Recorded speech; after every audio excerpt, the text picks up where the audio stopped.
Hey, Corin, how are you? I'm good. How are you? I am fantastic. I guess the first thing I want to ask you about the name of your band. Is it Sleater or Sleater? Sleater. It's Sleater-Kinney. Okay, so I've basically what you've just informed me is I've been saying for nearly 20 years the name of your band wrong. Sorry about that. Well, no, but see, we accept any pronunciation.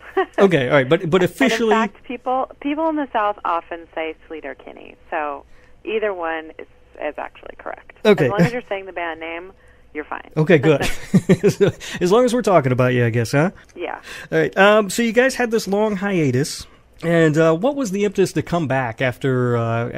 How long were you guys gone? It was probably 6 years until we started writing the record, but it took us another 2.5 years to make the record. So. And this record was kept a secret, so you guys were working on this thing for a long time, and nobody really knew.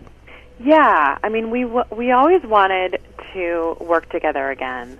You know, we always kind of thought there could be another record, but you know, just the logistics of how we would do that were kind of really tricky because, you know, we had a lot of new things going on in our lives. So we didn't want to say anything until we felt like we had enough material that was kind of worthy of doing a whole new show, you know, like doing a really great tour. Right. Was kind of the goal. So once we sort of got a few good songs in, then it started gathering steam of like, okay, how can we put this together to be like this new project that people would be excited about? And then we just, you know, because nobody knew about it, it kind of gave us the space to keep working on it until we felt like we really had the record that we wanted. Right, and the record's great, by the way. No City Does Love. It's been out, well, since January, but it's absolutely fantastic. What was the impetus, or whose idea was it? Who did you pick up the phone and call Carrie, or what happened? How did you guys decide that now was the time to come back? Well, we were actually hanging out at my house, sitting on my couch, and watching an episode of Portlandia that my son was in. And we were just kind of talking about music and playing music, and I just very casually said, like, oh, I wonder if we're ever going to play the music together again. And it was literally the first time we'd really talked about that in several years. And, you know, Carrie said, well, I'd love to, but how would we do that? You know, because Portlandia is such a big show, and she's so busy now, you know. It just seemed like that would be a very difficult thing to have happen. Right, sure. But we kept talking about it, you know, and saying like, oh, well, maybe we could just do a show. And it's like, no, that's not really good enough. And so we just sort of kept talking about it until it was like, well, maybe we should write some new songs and see where we get with that idea. Right. Was it easy for you guys to sort of fall back into writing music and making music together? Yeah, it was. I mean, it was, but the problem was, well, what do we write that feels like it belongs in 2015, belongs in the present tense, you know? Sure. And how do we reinvent our band for today? How do we find what we kind of are best at as a band and bring it into today's music? So there was a lot of writing, a lot of rewriting,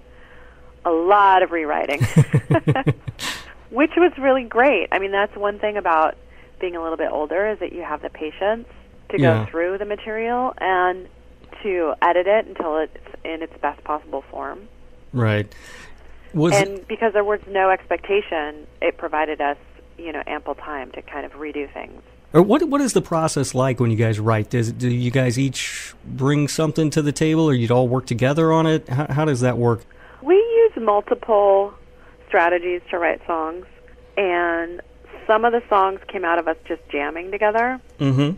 Like No Cities to Love, but then we have to come up with like the chorus and a bridge. So I think Carrie came up with the chorus for No Cities to Love. So, you know, it just like we'll have a piece of it, and then we'll be like, well, how do we finish it? Sometimes people will come in with whole songs. You know, sometimes it'll be like just a line that then we'll, you know, make into an entire song. And so it just sort of varies. Yeah, there's a lot of different strategies. Yeah, that makes sense. When the band was on a hiatus, you did a couple of your own solo records. What was that like? Was it a different experience, obviously, than working with Sleater-Kinney? Yeah, it was definitely different. I mean, I really liked it. in terms of collaborating with other people, but it's a lot of responsibility in terms of having to write all of the music. Right. Mostly myself, and having to finish everything myself was like, oh my God, this is so much work. Right. Whereas working with Carrie and Janet, there are so many ideas getting thrown around. You know, we go through a lot of material, editing and rewriting and coming up with new things. So it differs in the experience, I think. Right. And you mentioned that your son was on an episode of Portlandia. As a father myself, I have no idea how you guys find time to do any of this. I barely have enough time to watch a movie that I want to see, let alone go on tour and make a record. Yeah. So hats off to you for that. You also remastered your back catalog fairly recently. How hands-on in that process were you? I was very hands-on. That was kind of my baby. Yeah. Because I just always wanted to take care of our catalog and, you know, make sure that people could hear it, and that there's just better technology today than there was when we made those records. And so it's something that I listened to all of the remixes and remasters myself and okayed everything and went through everything. And I'm just really happy and really grateful that all came together like it did. How often do you, I guess, go back and actually listen to the old records? Was it weird to listen to them and hear things like maybe, oh, I wish we'd have done that differently, or, you know what I mean? Yes, absolutely. I mean, I hadn't listened to our very first album in a really long time, and I was like, what? Right. So, you know, some of the lyrics, just everything. It's, you know, but I think you have to have a sense of compassion for yourself.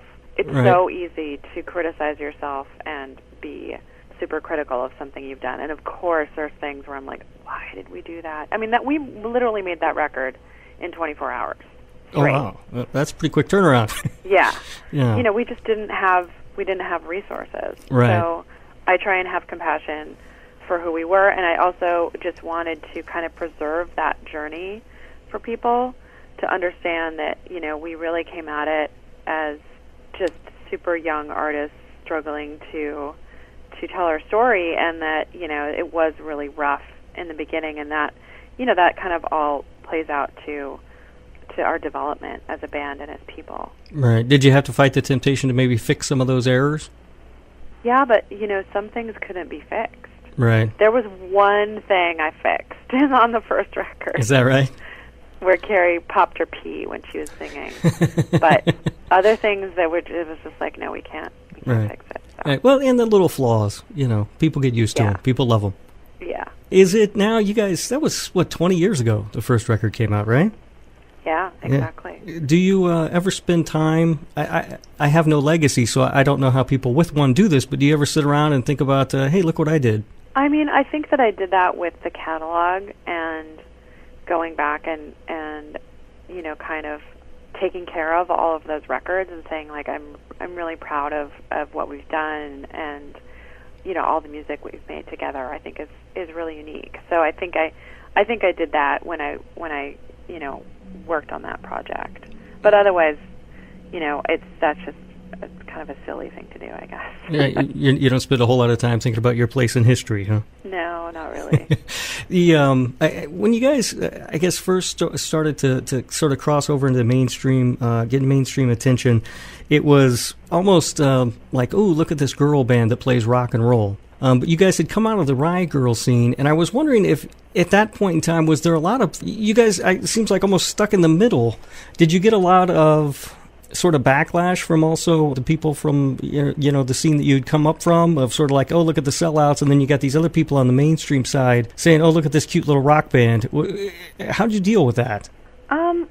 You know, I think that we were a part of, you know, a community of musicians that tried to be really intentional about the way that we did business and the way that we treated other people. Mm-hmm. And that was, you know, that was kind of really different than sort of the 80s, like, huge rock and roll machinery that, you know, had this kind of self-absorbed, you know, like real rock star kind of mentality about being in a band. Right. And the people that we looked up to, you know, made music that tried to kind of change things for the better in society, or at least speak about things that they thought were important. Mm-hmm. And so when you have a community like that, you are going to have a lot of discussion and debate about who's doing the right thing, and who's doing things the right way and who's not, and who's a sellout. But I think that for us, that we tried to just take that all with a grain of salt. Right. And that we always had these kind of broader ambitions of being an international act, being a national act and also being an international act. And so you kind of had to step back from the kind of fierce debate that can happen in a small community and say, like, well, I respect your opinion, but we also have all these other people that we want to reach with our music. Right, yeah. And that you can't do that without reaching out in different ways and having, some form. We didn't have the internet. Music wasn't on the internet when we started, and so we had a record label, or we had a booking agent, and things that helped us reach out to a larger community. You mentioned that you guys looked up to people who tried to do things the right way and speak about what they thought was the right thing. Who were some of those people?